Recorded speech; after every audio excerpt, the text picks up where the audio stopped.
Welcome back. You're still watching NTV Weekend Edition with me, Sandra Twinobdio. Now let us get some facts in regards to the government's decision to, the government's plan to regulate the works of artists and their productions. Now this would see musicians, producers, promoters, filmmakers and all other artists subject their work to the Uganda Communications Commission for approval before they are broadcast. And tonight we do want to discuss this deeply with one of the filmmakers in the market, and that is Sarah Nsigaye. Welcome to Talk of the Nation. Thank you. Well, what do you think about a government's plan to sort of regulate what you do? First of all, I don't know if I would say it's government's plan, or I should say individuals in government and a particular entity, which is UCC. Because if it were a government's plan, probably the process would have been more elaborative and it would have followed the necessary procedures. But it's already in process. It's not a plan because it was gazetted. It was laid before Parliament in May. They just hid it from the stakeholders. So since May, around 28th, we've been actually looking for that. And they knew that what they did was not right, so they hid it. They didn't even publish it. It's published, but they couldn't even put it in the Uganda bookshop or anywhere where stakeholders would see it. Why? Because they knew it was wrong, but when it suited them, they wanted to pick it out and say, and as you know the law, before ignorance is no defense before the law, so I think that's what they wanted to say. So in your opinion, this regulation is already in place, it's just that we do not know about it already? Yeah, we've not been knowing about it, but you see, they laid it before Parliament in November, 8th of November, they gazetted it, so it means they can fall back to it. Well, as a filmmaker, have you been affected by it since you say it's already in place? In any way, have you been affected by it? Well, first of all, like I already explained, they haven't yet applied it. They actually were hiding it. But I would be affected if it actually came into operation. I don't recognize it, and so do many of the other filmmakers and creative practitioners, because UCC is not the right body to do that.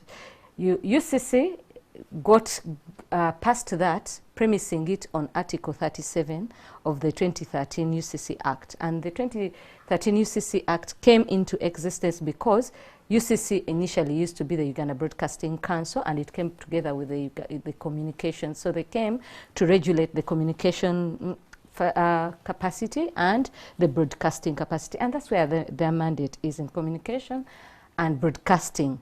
And it's also about exhibition. And if you know exhibition and production, because you know in production there's, even in TV stations and everywhere, there's pre-production, there's post-production, there's production itself. So for them, they concern themselves with exhibition. We don't have anything, we have no ties with them in as far as production is concerned. And you see there are different roles.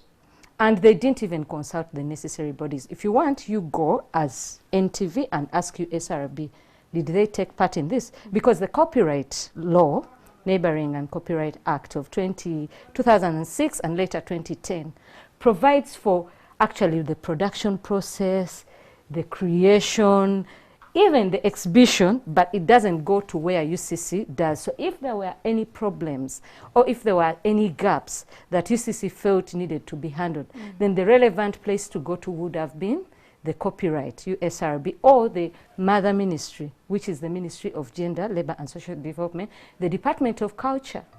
But they didn't even consult them. Well, we know that the Constitution sort of gives us a freedom of expression, of course, with a few limitations in regards to public interest and other considerations. Do you think by any chance this could be justified in a way because of the work that you do, that it's in a way trying to protect some of the people, like within the public interest, like someone would want to put it? But public interest is very, very clear. What is public interest? Things that are in common interest. This law or these regulations are not even clear what it is about the content that they will go for. They are given overly excessive powers to come and decide. And they're the ones who decide, they're the ones who punish, they're the ones who confiscate equipment, they're the ones who do everything. Because there are relevant bodies who will deal with those kinds of things. There's even the minister, Father Lopodo's ministry, who can handle that. There's our line ministry. And when it comes to exhibition, I am saying, okay, we can say that pornography is not allowed in certain places. Are you telling me that if an adult wants to, in their privacy, exercise that, you're going to stop them? So there is somewhere people are supposed to stop, even institutions and their roles. So yes, they might be interested in that. But then where to have been the right place to go would have been either the URSB or the Ministry of Gender. And they wait for the product to come to the public. And then you come to the public when you bring it on TV, in video halls. And that's where their mandate is. So they can stop that. And please note that there's the Uganda Media Council, which classifies films and content. And we pay money. A Ugandan film, whether you have whether it's 2 minutes, 1 minute, or 50 minutes, you have to pay 150,000, which already was not right and conversant with our reality, because a normal filmmaker cannot pay 150,000 because the market reality is such that you can't afford that. So we are still struggling with that. And there was a body like the Uganda Media Council provided for in law.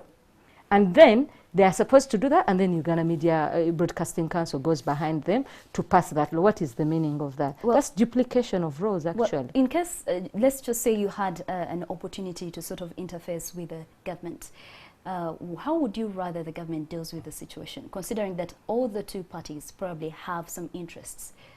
Which parties have some interest? You mean the roles? No, I mean the government and also you, the production makers. So what is the government interest? Government is trying to protect itself from artists.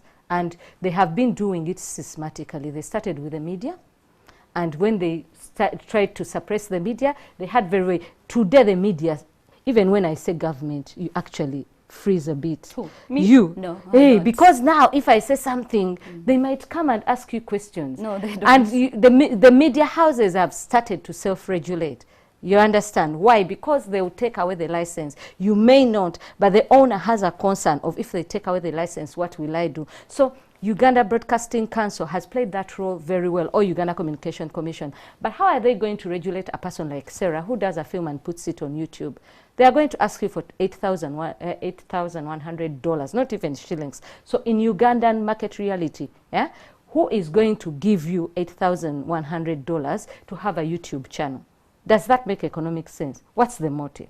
The motive is to actually stop you from creating, because they know. So in the event that the government actually goes ahead, I know you mentioned that it could be just some individuals within the government that are trying to push this particular law into place. In the event that they go ahead and they have it in place, what will you do? Well, they have gone ahead and we are saying no, and we are going to follow the necessary processes. Part of that is court. Government has lost before. They will lose this one because they are suppressing our creative freedoms. They are also trying to suppress, actually, freedom of expression. And that the Constitution provides for. Internationally, nationally, what they are doing, they know is wrong. So we are saying no to it. We are saying no to UCC regulation because they are using regulations to exploit us. All right. Thank you so much, Sarah Nsigaye, one of the filmmakers. I mean, she's into the film production. She's clearly making it clear that she does not support the government's plan to regulate the works of artists and their productions. Well, we wait to see how this plays out. And as journalists, our role is to ensure that we bring forward some of the discoveries in the different stories here and there. Well, thank you so much for joining us, and we do wish you the very best. And thank you also for joining us today on Talk of the Nation. We'll do continue with NTV Weekend Edition shortly. Thank you very much.